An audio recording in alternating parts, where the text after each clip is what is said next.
তপন কিচেনের বিশেষ নিবেদন পনিরের ডালনা ক্যাপসিকাম আলু গাজর দিয়ে গরমে ভীষণ টেস্টি হেলদি। আপনারা বানান এবং খান। কেমন হয়েছে আমাকে জানান, ভালো লাগা একটা লাইক করে দেবেন। নমস্কার, তপন কিচেন থেকে চলে এসেছি একটি নতুন ধরনের রেসিপি নিয়ে। বাজারে গিয়েছিলাম, বাজার থেকে ক্যাপসিকাম পটল উচ্ছে শসা টমেটো বিনস আদা আলু আর পনির কিনে নিয়েছি। তাহলে বুঝতেই পারছি আজকে কী বানাবো। আজকে নিরামিষ পনিরের তরকারি। তো সবজিগুলো দেখিয়ে নিলাম, ওরা কাটবো এবং আপনাদের দেখাবো কীভাবে নিরামিষ পনিরের ডালনা বা তরকারি হয়। তো চলুন সঙ্গে থাকুন আর দেখতে থাকুন আমার এই নিরামিষ পনিরের ডালনা। পনিরের ডালনা করার জন্য আমি সবজিগুলো আলাদা করে নিয়েছি। টমেটো আলু আদা কাঁচা লঙ্কা বিনস ক্যাপসিকাম। তো চলুন এগুলো কেটে নিই। তার আগে আপনাদেরকে কেটে দেখাই পনির পিস পিস করে কেটে নিয়েছি। এর মধ্যে এবার দিয়ে দিচ্ছি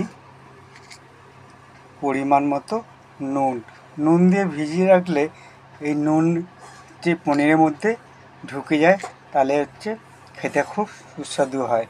তো চলুন এবার সবজিগুলো কেটে নিই। পনিরটা নুনের মধ্যে একটু ভেজানো থাকুক।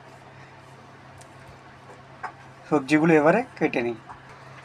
সবজি কেটে নিয়েছি বিনস টমেটো গাজর ক্যাপসিকাম আদা কুচি আলু ও দুটো কাঁচা লঙ্কা। এবারে আস্তে আস্তে মশলাগুলো রেডি করে নেবো, নিয়ে তারপরে রান্না চাপিয়ে দেবে মা। আপনাদেরকে আমি দেখাবো কীভাবে মা নিরামিষ পনিরের ডালনা করে। ডালনা করার জন্য নিয়ে নিয়েছি সাদা তিল কাজু বাদাম আর গরম মশলা তেজপাতা। বাকি মশলাগুলো দেওয়ার সময় পরিমাণ মতো বলে দেব। এবারে এর মধ্যে জল দিয়ে ভিজিয়ে নিই, তারপরে এটাকে কাজু বাদাম দিয়ে বেটে নেওয়া হবে। বাদামগুলো ভিজিয়ে দিই। চলুন এবার বেটে নেওয়া যাক। সাদা তিল আর বাদামটা বেটে নিই, সিলবারটা করে নিই। বেটে নিয়েছি, দেখুন ওর সঙ্গে একটু জল মিশিয়ে নেবো। বাটা হয়ে গেছে। এবারে রান্নার প্রিপারেশন আপনাদের দেখাবো, দেখতে থাকুন পুরোটি। ওভেন জ্বেলে দিয়েছি, কড়া বসিয়ে দিচ্ছি এবং সঙ্গে দিয়ে দিচ্ছি পরিমাণ মতো তেল। পনিরগুলো ভেজে নেব। তেল গরম হয়ে গেছে, এবার ধীরে ধীরে পনিরগুলো দিয়ে ভেজে নেব। সব দিয়ে দিয়েছি, এবার লাল লাল করে ভেজে নিই। বেশি ভাজবো না, হালকা ভাজবো। দেখুন লাল লাল করে ভাজা হয়ে এসছে। এবার আস্তে আস্তে করে তুলে নেবো একটি পাত্রে।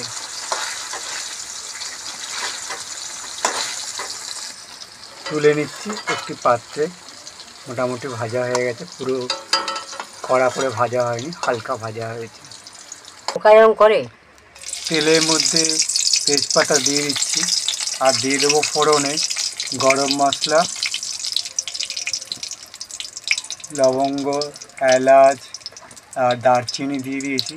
এবার দিয়ে দেবো পরিমাণ মতো গোটা জিরে। দিয়ে দিচ্ছি গোটা জিরে।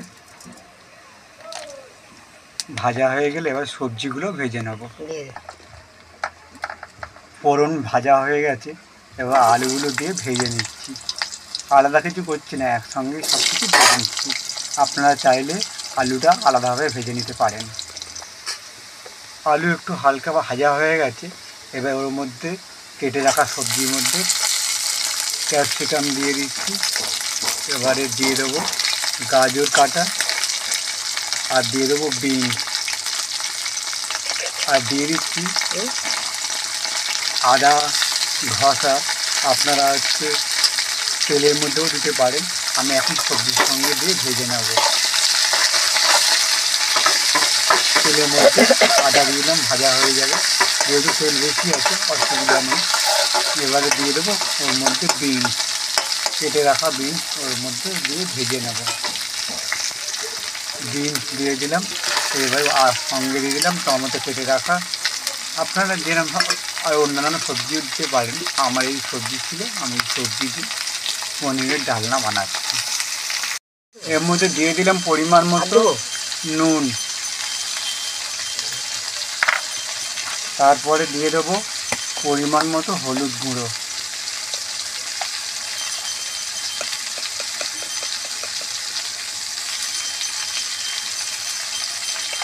এবার নেড়ে ঝেড়ে মশলাটা মিশিয়ে নেব। এবার বেটে রাখা কাজু আর সাদা তিল ওর মধ্যে দিয়ে সব মশলা একসঙ্গে মাখিয়ে নেব। খেতেও খুব সুস্বাদু, হেলদি এবং টেস্টি। এই গরমে আপনারা নিরামিষভাবে করতে পারবেন এরকম পনিরের ডালনা সবজি দিয়ে। মশলা হচ্ছে পুরো কষিয়ে দেওয়া হচ্ছে, দেখুন কত সুন্দর রঙ এসছে এবং খেতেও খুব সুন্দর হবে। আমি আপনাদেরকে বাড়িতে করার জন্য অনুরোধ করছি, করে কেমন হয়েছে আমাকে জানাবেন। এবারে ওর মধ্যে দিয়ে দিচ্ছি ধনে আর জিরে গুঁড়ো একসঙ্গে মিশিয়ে রাখা আছে, আপনারা আলাদা আলাদা দিতে পারেন। আমি 1 চামচের মতো ধনে জিরে গুঁড়ো দিয়ে দিলাম এবং মশলাটা ভালো করে কষিয়ে নেবো। দেখুন তেল বেরিয়ে এসছে। এবার মশলাটা ভালো করে ভেজে নিয়ে জল দিয়ে ওটাকে সেদ্ধ করতে দেবো আর দিয়ে দেবো পনির, আর ওই সবজিগুলো সেদ্ধ হয়ে যাক। তরকারি ফুটে গেছে, ওর মধ্যে ভেজে রাখা পনিরগুলো দিয়ে দিচ্ছি। আপনারা যদি গায়ে গায়ে খেতে পছন্দ করেন তাহলে জল কম দেবেন। আমরা একটু ঝোল ঝোল রসা রসা করবো, তো আপনারা যদি গায়ে গায়ে পছন্দ করেন জল কম দিয়ে এটা করবেন। এইবারে শেষে দিয়ে দেবো একটু মিষ্টি। সব সেদ্ধ হয়ে গেছে, দিয়ে দিচ্ছি পরিমাণ মতো চিনি। আপনারা যারা মিষ্টি পছন্দ করেন না তারা চিনি নাও দিতে পারেন।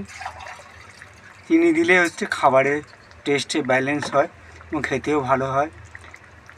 আমার এই রেসিপি আপনাদের যদি ভালো লেগে থাকে তাহলে তপন কিচেনে গিয়ে একটা লাইক করে দেবেন। ভালো থাকবেন, সুস্থ থাকবেন। দেখা হবে নতুন এক ধরনের রেসিপি নিয়ে আপনাদের সামনে উপস্থিত হব। ভালো থাকবেন, সুস্থ থাকবেন। দেখা হবে অন্য এক ধরনের রেসিপিতে।